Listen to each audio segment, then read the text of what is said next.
Yan, ako po'y nasa harapan nyo magpapaalam na. Charot. Joke lang. Yan, hindi po ako po'y magpapasalamat sa Panginoon.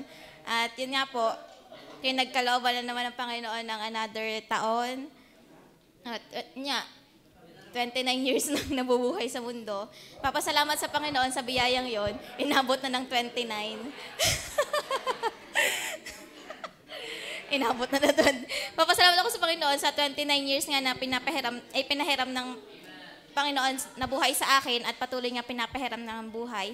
At yun nga, papasalamat din ako sa Panginoon sa kalusugan, kahit nga po nagkakasakit. Kasi yung ako po yung nagkasakit, nagsunod-sunod na rin po kami nagkasakit sa family.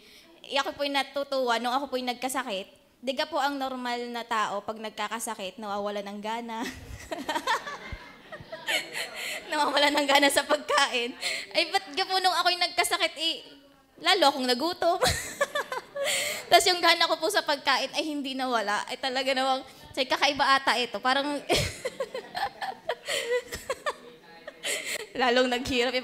Pag may sakit, lalong ginanahang kumain. Yun nga, kanya pasalamat sa Panginoon sa biyayang yun. Kasi nga, hindi hirap.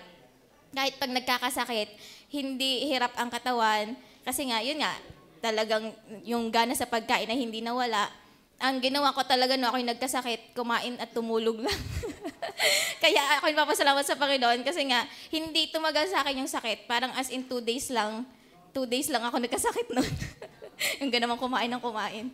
Yun nga, papasalamat ako sa biyaya. Yun nga, sa kalusugan. At marami nga din nagsasabi na pumapayat na din. Oh, biyaya yun. Pero papasalamat sa Panginoon. Yun nga, sa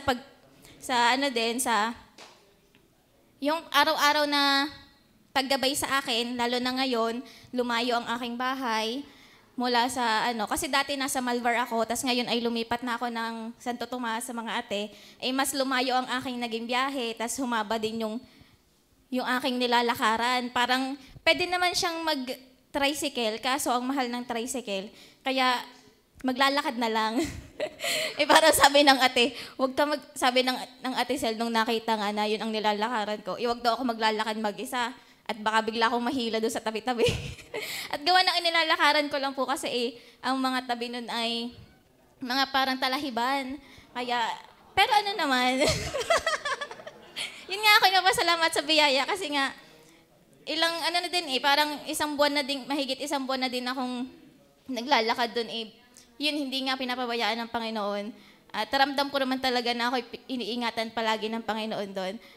Sa paglalakad nga doon. Ako yung papasalamat sa Panginoon sa biyayang yon. At yun nga, nakita nyo pa rin nga ngayon. Buhay pa din. At yun nga, sa biyaya, sa office din, sa trabaho.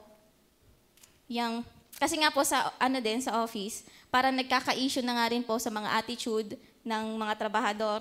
Parang nasabi nung bisor ko, sabi nagpapasalamat nga at may tauhan daw na katulad ko na pero sa loob-loob ko.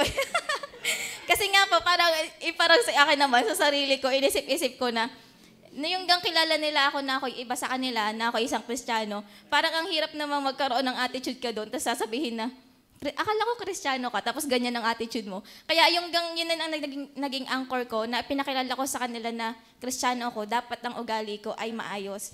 Lalo sa trabaho. Kaya ako papasalamat sa biyaya na, yun nga, yung nakilala nila simula pa lang na isa akong Kristiyano na iba sa kanila. Kaya, yun nga, yung attitude ko. Kailangan, kahit ako'y galit na gusto ko mga gati. Kailangan, supilin ang sungay. Kasi nga, pakilala sa kanila na Kristiyano ako. Kaya, kailangan talaga maging mabait na ang attitude ay talagang maayos. Yun nga, ipapasalamat ako sa lahat nga, ang biyaya ng Panginoon, hindi pinawawalan. Hindi man halat. Yung hindi pinawawalan ng Panginoon, at ramdam ko yung paggabay patuloy nga ng Panginoon sa pang-araw-araw. Yan lang po.